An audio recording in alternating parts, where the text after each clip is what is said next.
O mapunta tayo dito. Bakit umiiyak ito si kuya? Tingnan natin kung kuya, ano na bang problema? Bakit nagngangaw-ngaw ka na?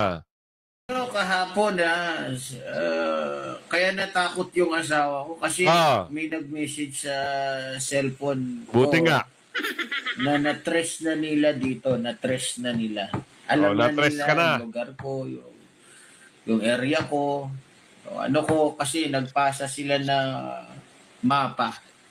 Alam niyo yung apps, pinakita sa akin yung sa messenger yung area ko na talagang totoong nakita na niya. Kaya yung asawa ko, gustong umalis. Sabi ko, maghintay, baka may tumulong sa atin na, di ba? Pero wala eh. Kaya, yun, hindi ko alam saan siya na naghagilap ng pera para makaalis sila. Ah, kaya, huwag yun nagsubukan yung ginagawa ko kung meron mang gustong sumubok. Mahirap kung maging katulad ko na lumalaban para sa bayan. Pwedeng yung pamilya mo, yung anak mo, asawa mo mawala sa'yo. Dahil madadala sa takot. Pero kung ito yung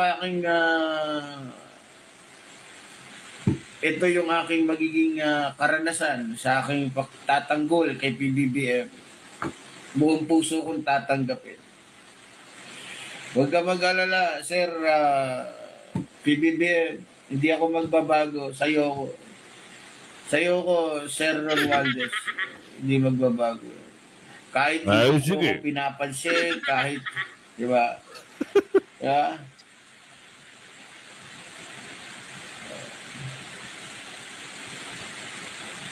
Pare. Kaya mga kababayan, bukas abangan niyo ako. Saan? Walang nagbigay. Walang nagbigay. Nang ano? Walang nagbigay. Nang ano? Ah, walang nagbigay ng tulong sa akin doon sa kahit hindi magbigay si PBBM, si Sir Romualdez, tuloy tayo, tuloy. At kung ito ay pagsubok para sa akin, go. Sige, hanggat gusto niyo ako subukin.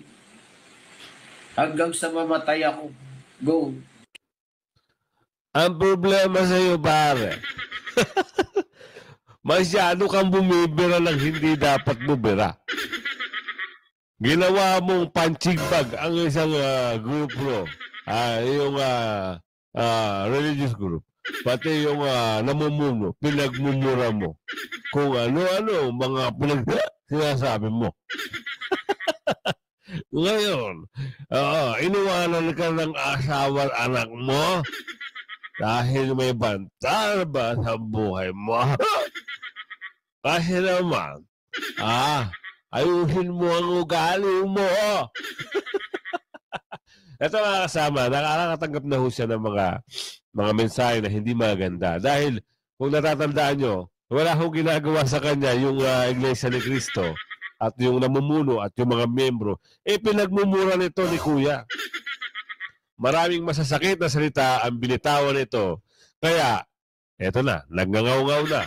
Iniwanan ng asawa. Dahil natatakot na rin ho yung asawa.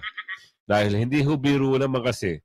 Alam nyo, okay lang, ikritiko mo ang isang namumuno o isang opisyalis ng bansa. Huwag mo lang mumurahin at huwag ka mag-iimbento ng mga bagay-bagay na hindi kaaya-aya. Lalong-lalo na pag mumurahin mo, hindi ho tama. Huwag na huwag ka magmumura dahil ibang usapan na ang pagmumura. Kritiko mo. Sabihin mo na, hindi magaling mamuno. Diba? Ganun lang kasimple. Ayaw ng taong bayan sa'yo dahil merong anomalya nangyayari. Pero yung gagamitan mo ng mga salita na hindi dapat, sorry ka na lang, kuya. Kaya ito, panoorin niyo mga kasama. Nagpahayag na rin po. Ito ho ay pagkawari natin dito kay kuya ay isang miyembro ng isang ng isang INC. Ito kuya, kwento natin sa kanila. Ano yung natanggap na balita nito ni Epipanyo Labrador? Tungkol dito kay Epipanyo, pero baka lang naman, baka ito na ang huling video na kung saan ay pag-uusapan natin siya. Sapagkat merong mas mahalaga at mas maiging bagay ang dapat niyang pagtuunan ng pansin mula sa araw na ito. Laka.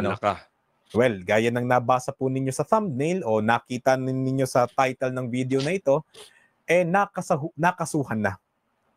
Talagang nakasuhan na, certified na. Meron nang nag-file ng kaso laban kay Epipanyo Labrador. Hindi niya raw tunay na pangalan niya, hindi natin alam. Ayoko na magsabi sa inyo ng mga bagay na alam niyo yun, nakukuha lang natin kung saan-saan.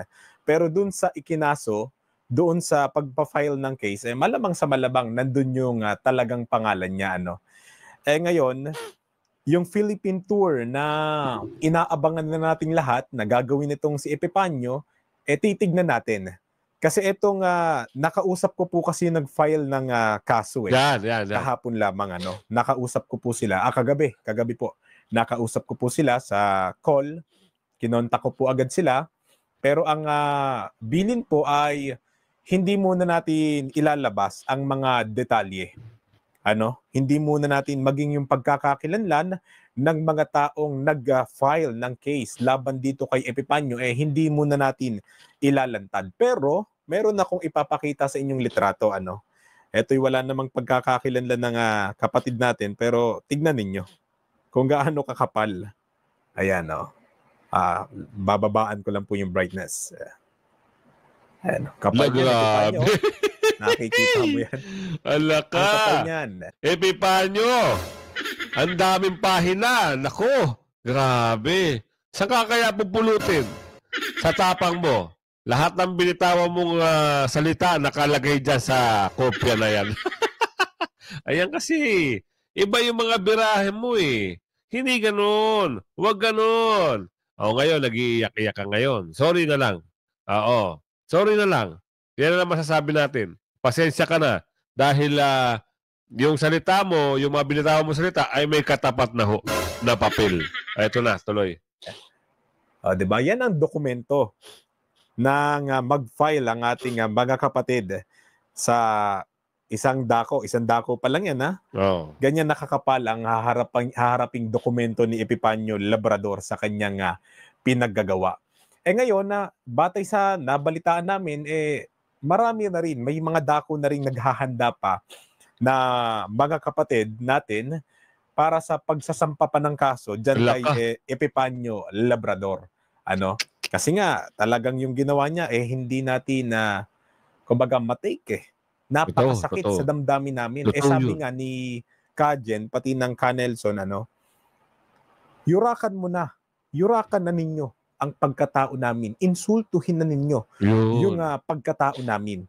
Lalo na kami, syempre kaming mga content creator, talagang sanay na sanay po kami sa pagbabash ng mga tao, lalo na kung hindi naman nila matanggap ang katotohanan at yung katwiran na ipinapahayag po namin sa aming channel ay hindi pumapanig sa sarili nilang gusto at pinaniniwalaan. Yun nga, sabi rin ng Canelson, yung di naman tinitindigan namin, i-bash nyo na po kami, yurakan nyo na kami, insultuhin nyo na kami, wag lang yung tao na iginagalang po namin. Tama. Tignan nyo yung exact na pahayag ng Kajen at Canelson sa saganang mamamayan na ito ay ang amin din namang katwiran po. Pakinggan po natin. Ay, naku, mabuti wala natapakan pa ako na may kalawang. Doon nakatapak ng Ito yung, na may kalawang. yung kinikwento ni Kajen yung tungkol dito kay Epipanyo. Ang mas magandang pag-usapan at i-discuss ay yung may mga punto. Ayun, yung katwiran, diba? Yung katwiran. Pagsasabi ng mga walang katuturan, hindi mo na dapat nasagutin yun. Ako lang kasi, Nelson, alam mo naman tayo, tayo nga, ang ating binabanggit, tayo aglahiin na tayo ng gusto mo tapak-tapakan nyo, dapurakin nyo na po kami dalawa ni Nelson Wag lang yung taong ginagalang at nire-respeto namin. Dahil kapag ginagawa nyo po yan, sumusulak ang dugo sa dibdib namin. Totoo yan. Kaya mga kasama ha, ito, masaya na, happy na tayo.